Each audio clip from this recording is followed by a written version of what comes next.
Hi, this is Johnny. Welcome back to my YouTube channel.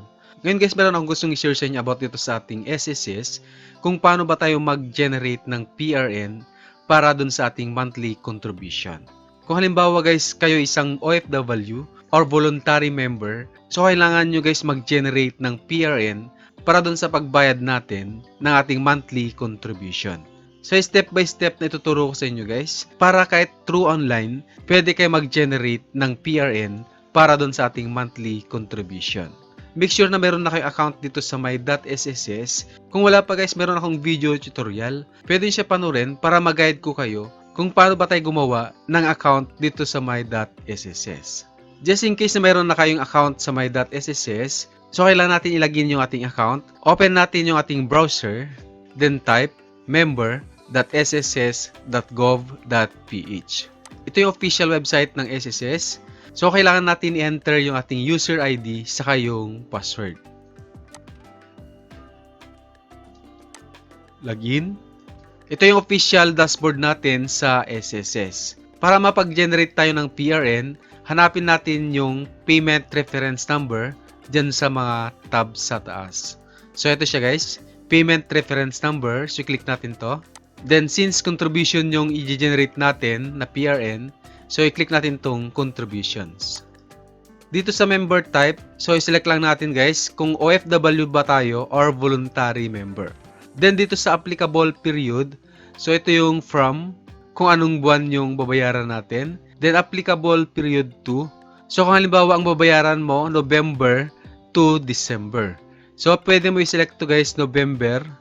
Then, i-select natin to December. Then dito sa contribution guys, i-select natin kung magkano yung monthly contribution na gusto natin. Pinakamababa nila is 560. Then yung pinakamataas naman guys, 4,200 a month. Kung part naman tayo ng voluntary pension booster, so i-click natin to guys. Pero kung hindi naman, wag na natin siya i-select. So ang total na babayaran natin guys, dahil 2 buwan yon, 1,120. Then i-click natin itong generate PRN. PRN generated, review the details below for payment. So, ang binayaran natin November to December 2024. Yung monthly contribution na pinili natin is 560. So, ang total na babayaran natin guys is 1,120. Then, click natin yung payment. So, kailangan natin itong mabayaran sa any accredited payment ng SSS. So, pwede natin bayaran sa GCash. Open natin yung ating GCash. Then, click natin yung bills. Then, hanapin natin guys government. Ito siya. Then, hanapin natin dito yung SSS contribution. Para mabilis natin mahanap, i-search na lang natin siya. Search billers, SSS. Ayan. So, ito siya guys, SSS contribution. So, click natin to. So, ilagay natin yung amount dito kung magkano yung nakikita natin dito sa generate natin na PRN. So, since ang nakalagay dito is 1,120, so ilagay natin dyan 1,120. So, sabi dito SSS contribution, posting period, real time. So, real time daw yung posting ng contribution natin dito sa ating SSS. Since GCash yung ginamit natin, you will be charged a service fee of 8 pesos. So, mayroon na dagdag na additional fee dito sa GCash na 8 pesos. Then, sa account type, so, i-select natin guys, PRN. Kasi PRN yung babayaran natin. Then, yung PRN guys, itong PRN 14 digits, ito yung ilalagay natin. Ayan, 2, 4, 6, 8, 10, 12, 14. So, 14 siya. Ibig sabihin, yun po yung ikakopy natin dito. Ayan, then sa payers type, so ang select natin dito is voluntary contribution. Kasi voluntary po yung sinelect natin na PRN. Then, email address, optional lang naman daw nakalagay dito. Pero mas maganda ilagay natin yung email address natin para ma-receive natin yung receipt from GCash dun sa binayad natin dito sa SSS. Dito sa bandang baba naman guys, protect your bills now. So, ito hindi ko naman kailangan guys kasi may may additional fee sa GCash. So, sa GCash lang naman to para sa GCash. Kaya hindi ko na i-click yan, i-next natin kagad. Ayan. So, ang babayaran natin guys, 1,128 kasi may additional siya na 8 pesos sa GCash application.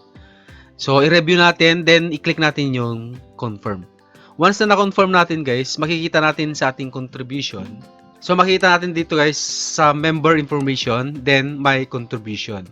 Dito papasok yung binayad natin na monthly contribution. Actually guys, pwede nyo rin bayaran dito sa mismong SSS website. So i-click lang natin tong pay. Partnership kasi nila yung Bilero.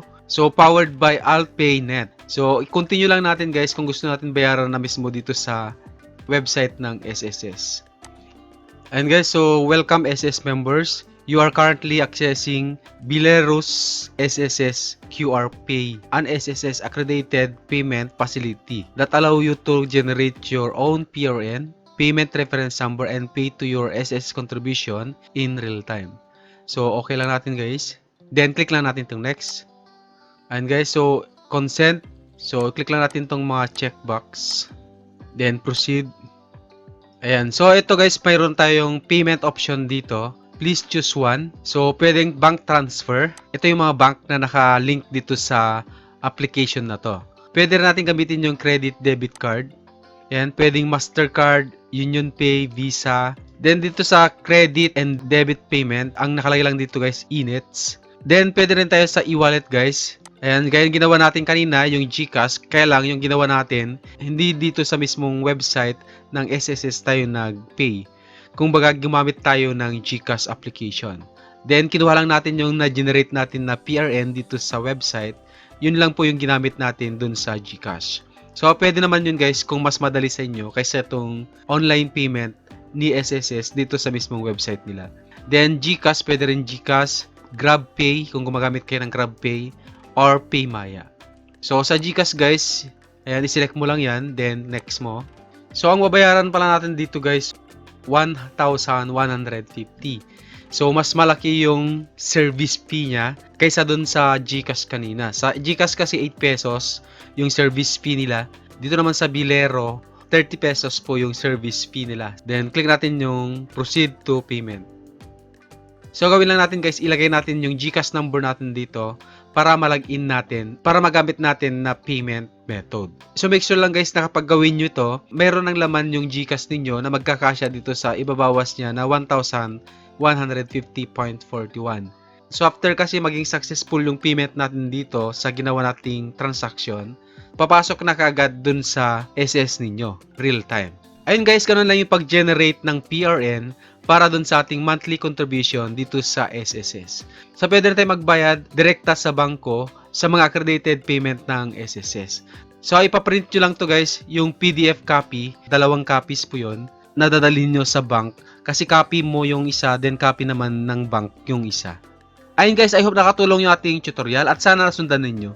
Kung may mga katanungan kayo, pwede nyo comment sa ating comment section below para masagot natin. Kung bago lang kayo sa channel ko, please click the subscribe button and hit the notification bell para lagi kang updated kung may mga bago tayong tutorial na upload sa ating channel. Maraming salamat po and God bless. See you in the next video.